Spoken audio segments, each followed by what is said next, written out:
J-pop biasanya itu jarang banget nih lip sync guys. Jepang menjadi pasar musik terbesar kedua. Kalau aktor Thailand itu nggak main BL, katanya nggak populer. Bener nggak sih kayak gitu?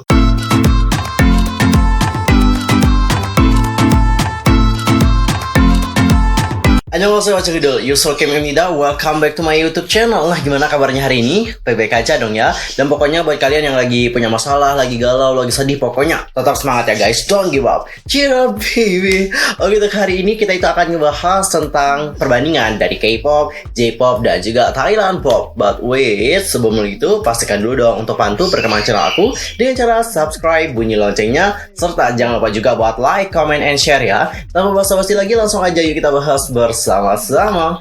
Guys, kalian itu pasti tahu ya bahwa industri musik K-pop itu menjadi salah satu hal yang lagi menjamur banget. Gak cuma di kalangan Asia doang ya, tapi di negara Eropa juga udah mulai menjamur sekarang. Swear deh guys. Dan gak cuma tentang K-pop doang, tapi industri musik Jepang juga gak kalah besar loh guys, yaitu J-pop. Itu bener-bener besar banget. Makanya sekarang itu sudah banyak sekali agensi-agensi Korea yang mau mendebutkan boy group ataupun girl group di Jepang sana. Dan juga gak heran sih kalau banyak dari grup-grup Korea itu juga membuat lagu dalam versi Jepang, karena industri musik Jepang juga besar banget nih guys. Dan gak cuma tentang K-pop dan juga J-pop, tapi ada salah satu hal yang lagi naik daun sekarang, yaitu tentang Thailand pop. Ya, berkat kepopuleran dari drama-dramanya, industri musik Thailand juga sekarang lagi terangkat-angkat nih guys, dikarenakan banyak yang ngepoin tentang mereka. Oke, untuk pertama kita akan mulai dulu ya, ngebahas tentang bagaimana perbandingan dari K-pop dan juga J-pop. Yang untuk Thailand pop nanti kita bahas secara khusus aja ya, oke? Kalian itu pasti sudah dengerin bagaimana lagu dari Jepang dan juga lagu dari Korea. Saat kita dengerin, ini bedanya di mana ya? Kayak sama gitu ya. Tapi guys, ada nih perbedaannya. Dan perbedaannya itu juga banyak banget. Dari sisi alunan nada, memang nggak ada beda sih guys. Ada yang mengentak, ada juga yang bertempo lambat. Masing-masing mengusung gerakan atau koreografi yang menarik. Hanya saja, menurut seorang personel Arashi, yaitu Jun Matsumoto, menganggap bahwa musik K-pop itu lebih menyasar pasar di negara-negara barat ketimbang yang timur. Adapun untuk personel Arashi lainnya, itu mengatakan bahwa K-pop dan J-pop punya gaya penampilan dan juga keunikan masing-masing. Dan selain itu nih guys, dalam situs blogunit.com itu telah dijelaskan beberapa perbedaannya. Yang pertama adalah pemilihan trainee. Trainee K-pop itu biasanya mengikuti audisi dulu nih. Misalnya audisi pencarian bakat kah yang biasanya diadakan oleh agensi-agensi di Korea Selatan sana. Dalam audisi ini, para calon trainee biasanya dipilih berdasarkan bakat seperti menyanyi, menari. Habis itu juga dari visual pasti dinilai banget. Kalau J-pop beda lagi nih guys. Kalau J-pop biasanya mereka juga akan ngikutin audisi yang sama sih kayak idol K-pop. Namun calon idol J-pop biasanya dipilih berdasarkan apakah mereka itu dapat bersikap menggemaskan atau tidak di depan penggemar, tanpa memikirkan bakat yang dimiliki para peserta audisi. Jadi kalian tuh pasti tahu bahwa untuk jadi artis Jepang kalian tuh harus menggemaskan, harus kawaii desu, oke? Kayak aku misalnya. Nggak guys, bercanda, kering banget ya. Next, kita ke perbedaan yang berikutnya, yaitu tentang bagaimana pelatihan trainee K-pop dan juga J-pop. Nah gini guys, kalau K-pop kalian tuh pasti tahu ya bahwa pelatihan trainee-nya itu nggak main-main. Pelatihannya itu bener-bener keras banget. Mereka dilatih menari, habis itu mereka juga dilatih bahasa. Bahasanya juga nggak satu doang nih guys, banyak banget, gila, bisa pusing otak ya. Misalnya kayak bahasa Korea, buat kita yang nggak berasal dari Korea harus diajarin bahasa Korea dong. Yang kedua adalah bahasa Inggris juga penting, Jepang juga katanya, habis itu Mandarin. Waduh, mantep banget nih, merinding sih kalau mendengar bagaimana pelatihannya. Dan selain itu mereka juga di sini diajar untuk berakting. Ya harus bisa berakting dong ya. Nanti kalau buat musik video kalau nggak bisa berakting gimana? Habis itu mereka juga diajarkan untuk modeling. Intinya banyak banget deh pelajarannya. Dan untuk mendapatkan pelatihan tersebut, mereka di sini ada coachnya, ada pelatihnya gitu loh guys. Dan pelatihnya juga nggak satu doang, tapi berbeda-beda sesuai dengan bagian masing-masing. Dan untuk masa trainingnya itu benar-benar juga nggak bisa ditentukan sih. Ada yang masa trainingnya cepet, ada masa trainingnya lama banget. Training yang udah lama banget nih latihannya itu juga nggak bisa menjamin sih bahwa mereka itu akan didebutkan dengan cepat. Bahkan ada yang trainingnya itu kalau nggak salah ya, seperti yang aku lihat-lihat, yang cuma sehari doang langsung didebutin. Kalau nggak salah itu terjadi pada grup apa ya, aku lupa banget. Mungkin ada dari kalian yang mengingat, langsung aja komen di kolom komentar. Terus kalau J-pop itu gimana nih? Nah, kalau artis J-pop ya, biasanya mereka juga menjalani masa pelatihan gitu. Dan masa pelatihannya juga nggak selama artis K-pop sana. Masa pelatihan mereka juga terbilang cepat gitu loh guys, hanya beberapa bulan saja. Dan kalian tahu nggak guys, saat mereka berlatih, kalau Korea kan ini ya punya pelatih gitu ya. Kalau mereka nggak pakai pelatih, alias di sini individual gitu. Jadi kalau kita bandingin bagaimana talent dari artis Jepang dan juga K-pop, otomatis jauh banget ya perbedaannya. Karena di sini artis Jepang itu tanpa pelatih nih guys. Makanya kalau kalian nonton Prodigy 48, mereka juga di sana ya pada awalnya emang kesusahan gitu untuk beradaptasi. Lalu untuk yang berikutnya adalah mengenai penampilan para idol K-pop dan juga J-pop. Kalau idol K-pop itu benar-benar memperhatikan penampilannya nih guys, baik itu di atas panggung kah ataupun di luar panggung. Idol K-pop biasanya selalu berpenampilan menarik, gak hanya dari kostum yang digunakan, tapi gaya rambut juga. Dan untuk style rambut itu emang bener-bener kayak unik juga sih. Nggak semuanya sama gitu, pasti selalu ada style baru dan juga style baru yang diciptakan. Misalnya nih kayak Jennie gitu ya kan. Jennie di sini buat apa? Ya kayak gitu-gitu lah ya. Intinya pas awal sih banyak yang ngekritik gitu ya, tapi pas akhirnya banyak juga yang ngikutin. Terus kalau Jepang gimana nih?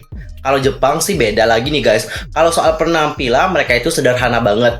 Ya biasanya sih lebih menonjolkan style Harajuku. Meskipun penampilan mereka ada sentuhan barat, namun tidak akan mendominasi penampilan mereka. Dan gak jarang juga sih mereka ini akan memadukan baju adat mereka, namun dalam bentuk yang modern. Selain itu nih guys, untuk gaya rambut. Nah untuk gaya rambut mereka sendiri itu tergolong sederhana. Dan kalau kita bisa bilang ya, monoton gitu sih guys. Kalau nggak lurus ya pasti nanti keriting-keriting gitu. Lalu untuk masalah mengenai pembagian dalam grup K-pop dan juga J-pop. Nah seperti yang kalian tahu ya, bahwa grup-grup K-pop itu kan punya bagian nih. Ada bagian vokal, ada yang bagian jadi center, face of the group, main dancer, lead vokal. Pokoknya banyak banget deh bagian-bagiannya. Nah untuk J-pop itu beda lagi nih guys. Mereka itu tidak memiliki pembagian dalam grup seperti artis-artis atau grup-grup K-pop sana. Jadi biasanya sih mereka itu hanya menilai posisi tersebut berdasarkan member yang punya suara yang paling bagus. Habis itu nggak ada bagian lagi. Serius deh. Yang berikutnya adalah mengenai genre musik K-pop dan juga J-pop.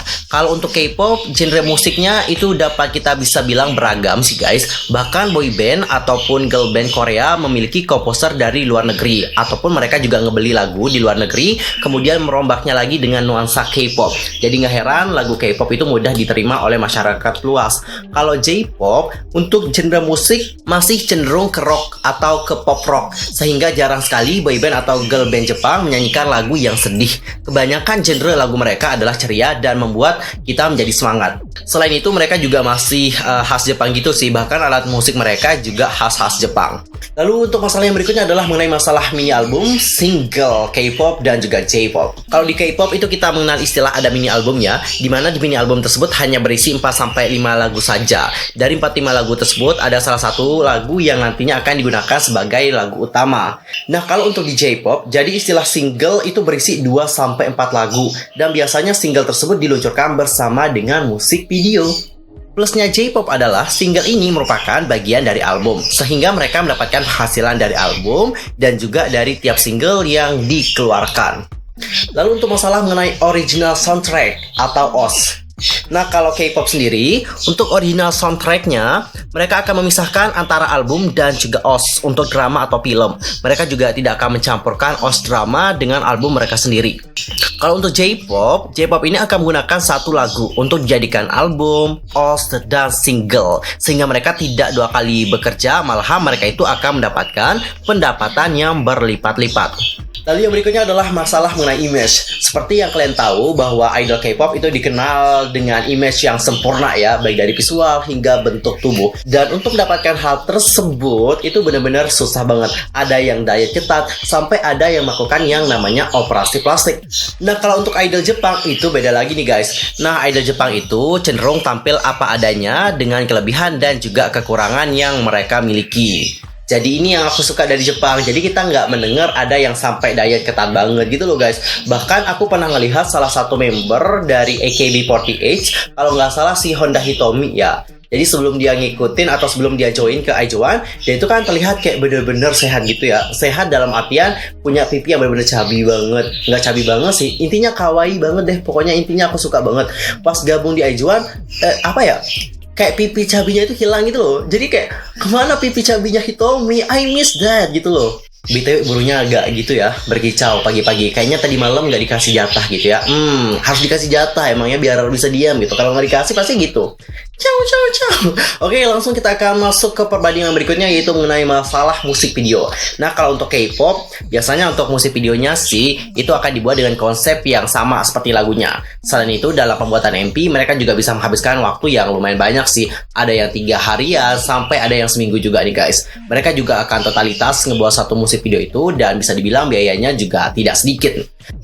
Nah, kalau untuk J-pop itu beda lagi nih guys. Mereka akan menggarap MP untuk setiap singlenya, sehingga album J-pop punya banyak MP pada setiap albumnya. Selain itu, konsep MP juga cenderung ke lebih fantasi dan juga imajinasi. Yang berikutnya adalah mengenai masalah warna. Nah guys, kalian tuh pasti tahu ya bahwa ada yang namanya lightstick. Nggak ada lightstick di sini ya, nggak mampu beli kita bos. Jadi untuk lightstick biasanya itu kan punya warna berbeda nih setiap grupnya. Ada yang warna hijau, warna merah, warna biru, intinya banyak banget deh. Misalnya kayak NCT kan warna lightsticknya kalau nggak salah hijau gitu ya. Nah kalau untuk J-pop beda lagi nih guys. Di J-pop itu mereka akan punya warna sendiri untuk setiap member. Jadi kalau mereka atau grupnya punya 5 member, tentunya mereka akan memiliki warna yang berbeda-beda. Jadi pas nonton emang kayak lagi banget gitu. Ada yang biru, merah, kuning, hijau, pokoknya lengkap banget sih warnanya. Dan kita akan lanjut ke perbandingan berikutnya adalah mengenai masalah penampilan live. Nah, kalau untuk K-pop, biasanya sih ada yang lip sync, ada yang penampilan langsung, bahkan ada yang double gitu loh guys. Artinya mereka di sini melakukan rekaman terlebih dahulu, baru nanti pas live juga akan menyanyi. Jadi double sync gitu. Dan masalah mengenai lip sync ya, bukannya idol K-pop itu tidak mampu untuk menyanyikan secara langsung, tapi ada beberapa faktor di mana mereka di sini harus lip sync gitu. Mungkin dikarenakan masalah kesehatan dan juga dikarenakan koreografinya yang terlalu ribet atau rumit gitu ya, dan juga sangat energik. Jadi nggak mungkin dong ya mereka itu kayak menyanyi terus-terusan, mungkin nanti mereka akan kecapean seperti itu. Makanya ada yang namanya lip sync juga nih guys. Namun biasanya kalau di konser sih ya, para idol K-pop itu akan menyanyikan secara langsung gitu, nggak ada yang lip sync. Mungkin ada yang lip sync tapi jarang banget sih. Kebanyakan dari mereka kalau yang konser pasti nyanyinya secara langsung gitu. Hal itu dilakukan supaya nanti penggemar yang nonton konser mereka itu tidak kecewa. Nah kalau untuk J-pop biasanya itu jarang banget nih lip sync guys. Serius jarang banget mereka lip sync. Jadi biasanya kalau mereka nyanyi ya udah nyanyi langsung nonstop gitu. Karena mereka juga emang punya stamina yang benar-benar kuat banget sih. Dan meskipun ada yang lip sync ataupun ada yang double sync, itu jarang sih, jarang banget kita temuin. Ada, tapi emang jarang banget kita temuin. Lalu untuk perbandingan yang berikutnya adalah mengenai masalah kesibukan lain. Nah kalau idol K-pop, selain sibuk dengan aktivitas di grup, ada salah satu dari member grup itu akan terjun ke dunia acting. Ada juga yang solo karir. Mereka juga biasanya akan tampil di drama-drama ataupun web drama. Jadi selain menjadi aktor dan aktris, para idol K-pop juga ada yang mengasah kemampuannya menjadi host di variety show. Namun tak semua idol K-pop bisa melakukan hal itu. Misalnya dari 9 member nih, ada beberapa saja yang melakukan hal tersebut. Kalau J-pop beda lagi nih guys, terutama misalnya kayak yang Johnny nih. Biasanya mereka itu kayak mengharuskan nih setiap anak didiknya, ya udah kamu selain menjadi penyanyi alias bergabung dalam grup ini, kamu juga harus terjun ke dunia acting. Pokoknya mereka itu diwajibin gitu guys. Dan kalau ada dari anggota grup yang menjadi host di variety show, itu emang hal yang lumrah banget sih di Jepang sana. Yang berikutnya adalah mengenai teknik pemasaran. Kalau K-pop sendiri, itu biasanya merilis album dalam beberapa versi, terutama boy band dan juga girl band-nya. Dan dalam setiap album, mereka juga akan dikemas dengan foto-foto maupun photocard yang berbeda, sehingga banyak orang tertarik untuk membeli album tersebut. Selain itu, idol K-pop yang sudah menandatangani kesepakatan untuk mendistribusikan karya mereka di dunia internasional dan tersedia secara luas di berbagai layanan streaming, mulai dari iTunes, Spotify, dan juga YouTube. Nah, kalau untuk J-pop, biasanya mereka itu akan merilis album dalam berbagai versi. Hal ini dilakukan agar dapat menjual lebih banyak album dan juga single. Hal ini terbukti berhasil dan Jepang menjadi pasar musik terbesar kedua. Namun, buat para penggemar di luar Jepang itu merasa kesulitan banget nih guys untuk mendapatkan album. Dikarenakan pada zaman ini penjualan album tidak sepopuler platform digital dan juga streaming. Jadi untuk menikmati musik Jepang ya lumayan susah sih. Jadi meskipun tidak semua, ada beberapa lagu-lagu yang dirilis di Jepang itu dibatasi hanya untuk iTunes saja. Dan J-pop juga masih menggunakan metode lama dikarenakan undang-undang hak cipta dan penyiarannya masih dibatasi. Selain itu, CD juga masih merupakan format utama dan konsumsi untuk musik di Jepang. Oke guys, tadi kita sudah membahas bagaimana perbandingan dari K-pop dan juga J-pop. Yang mana perbandingan mereka itu dapat kita bisa bilang ya lumayan sih, lumayan banyak juga gitu ya. Nah sekarang untuk Thailand pop yang lagi populer nih. Oke, jadi seperti yang kalian tahu bahwa industri musik di Thailand itu kan juga lagi populer ya. Banyak sekali lagu-lagunya yang juga kita kenal gitu. Salah satunya adalah yang Wik Wik ya, yang itu paling terkenal banget, gila. Dan sebelum industri musik di Thailand itu booming, ada hal yang booming dulu dari Thailand nih, misalnya kayak film dan juga drama. Ya seperti yang tahu ya bahwa film dan juga drama Thailand itu kan bener-bener lagi happening banget. Kalau berbicara mengenai happening dari dulu sih udah ini ya populer banget gitu. Karena kita juga banyak sekali nih mengenal film-film dari Thailand. Misalnya nih kayak First Love yang itu loh, yang Mario Morer itu gila, itu filmnya bagus banget sih. Dan aku juga sekarang ya itu nungguin yang season kedua, tapi nggak ada. Sumpah, yang sutradaranya pengen gitu ya. Ayo dong, buat season kedua, udah banyak loh yang nunggu. Serius, pengen tahu kelanjutan kisah cinta mereka itu kayak gimana. Dan gak cuma tentang filmnya doang, tapi ada juga drama-drama dari Thailand yang sekarang itu lagi happening banget. Misalnya kayak apa ya judulnya? Girls From Nowhere. Itu gila, filmnya sukses banget ya. Semuanya sekarang mendadak menjadi demam nano. Selain itu nih guys, kepopuleran idol asal Thailand di industri K-pop juga memberikan andil dalam memperkenalkan budaya pop Thailand ke fans. Misalnya ada Nico 2PM, Lisa Blackpink, Bam Bam Girl 7, dan juga 10NCT. Jadi mereka ini tidak hanya memberikan warna baru pada industri musik Korea, namun juga turut membawa nama Thailand ke kancah internasional. Hingga kini, Thailand itu belum memiliki terminologi global dalam memperkenalkan gelombang budaya popnya. Misalnya seperti yang dimiliki Korea Selatan melalui K-Wave dan Jepang melalui Cool Japan. Namun, menurut Nirin Tonton Misa, peneliti Institute of East Asian Studies Thammasat University, Thailand memiliki istilah khusus dalam bahasa Thailand, yaitu Wattanatam Thai Saman. Ini susah banget loh guys dibaca, oke? Ini susah banget dibaca, sumpah. Wattanatam Thai Samainiom, yang dapat diterjemahkan sebagai Thai Pop Culture atau budaya pop asal Thailand. Nah, sebagai salah satu rising star budaya populer di kawasan Asia Tenggara, yang menjadi pertanyaan adalah apakah kepopuleran tersebut juga memicu banyak orang dari negara lain untuk mempelajari bahasa Thailand seperti yang terjadi pada Jepang dan juga Korea Selatan. Menurut aku ya, itu juga membuat banyak orang sekarang itu tertarik untuk mempelajari bahasa Thailand. Apalagi dikarenakan film Nano sekarang udah banyak banget sih yang aku denger kayak berbahasa Thailand gitu, Nano naha gitu ya kan. Dan untuk masalah mengenai lagu Thailand ya, menurut aku lagu mereka dapat kita bisa bilang unik sih. Genrenya juga beda banget. Coba deh kalian ya dengerin bagaimana lagu Thailand, lagu-lagu dari penyanyi Thailand itu bener-bener beda banget loh guys. Dan sebenarnya untuk girl group dari Thailand itu juga udah banyak banget. Salah satu yang aku ikutin adalah Gaya, oke? Jadi aku bener-bener kayak terpikat juga sih sama Gaya ya, karena Gaya ini bagus. Untuk lagunya juga keren banget. Salah satu lagu dari Gaya yang menjadi favorit aku adalah Audition. Widih, sumpah aku suka banget sama lagu Audition. Lalu yang berikutnya adalah BNK48. Udah tahu nggak? Jadi ya mereka ini sejenis kayak AKB gitu, JKT gitu kalau di Indonesia. Untuk BNK ini itu benar-benar sukses loh di Thailand. Jadi endorse atau produk yang mau menjadikan mereka brand ambassador juga banyak banget. Karena mereka itu emang benar-benar bagus banget. Sumpah kawaii banget, gila. Dan mungkin buat yang cewek-cewek ada salah satu boy group yang kalian akan suka banget. Nama grupnya adalah 9x9. Oke, ini kalian pasti suka banget nih. Karena di sini aku ngelihat ada si Nanai. Udah tau nggak Nanai yang bunting di film Nano? Iya, dia jadi boy group loh di sini guys, serius jadi member 9x9. Gila, bagus. Dan aku kemarin udah dengerin lagunya dan juga udah nonton musik videonya, gila. Sumpah lagunya keren. Wajib banget kalian dengerin, sumpah. Dan kalau kita berbicara mengenai Thailand pop, terutama untuk musik video, nggak tahu kenapa ya guys, image yang aku tangkap dari musik video dari lagu-lagu Thailand adalah lucu. Karena beberapa yang aku tonton, misalnya kayak Wik Wik itu, itu aja yang diingat ya. Terus apa lagi ya? Intinya banyak banget sih. Itu kebanyakan lucu gitu sih. Lucunya itu juga yang membuat kita tertarik sama Thailand. Dan biasanya kalau Thailand yang mengenai komedi, nggak hanya di musik video saja sih, tapi di beberapa sektor, misalnya kayak iklan kah, film kah, drama kah, selalu ada komedi. Jadi itu yang membuat banyak sekali orang-orang sekarang ya, itu mulai tertarik dengan Thailand.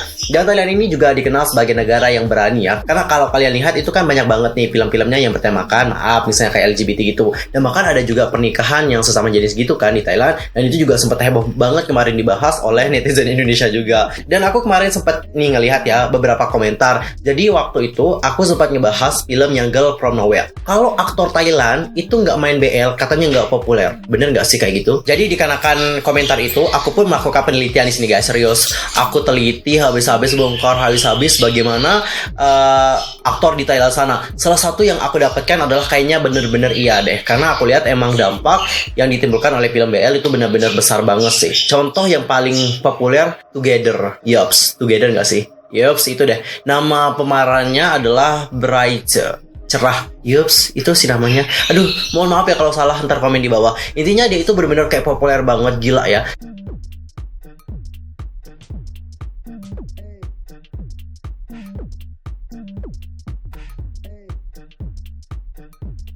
Nah, Cinggu itu adalah perbedaannya dari K-pop, J-pop, dan juga Thailand pop yang sekarang itu menjadi populer banget. Nah, kalau dari kalian sendiri nih, apakah kalian punya pandangan yang berbeda tentang perbandingan di antara mereka atau perbedaan di antara mereka? Langsung aja komen di kolom komentar. Oke guys, sekian aja untuk hari ini. Aku mohon maaf banget nih kalau ada kesalahan ya. Dari dalam ucapan, sikap, tindakan, dan sebagainya. I'm so sorry banget. Dan mungkin ada kesalahan informasi juga. Silahkan nih koreksi saya ya di komentar, di kolom komentar, oke? See you next time di video berikutnya. Thanks for watching. Goodbye everybody. Annyeong.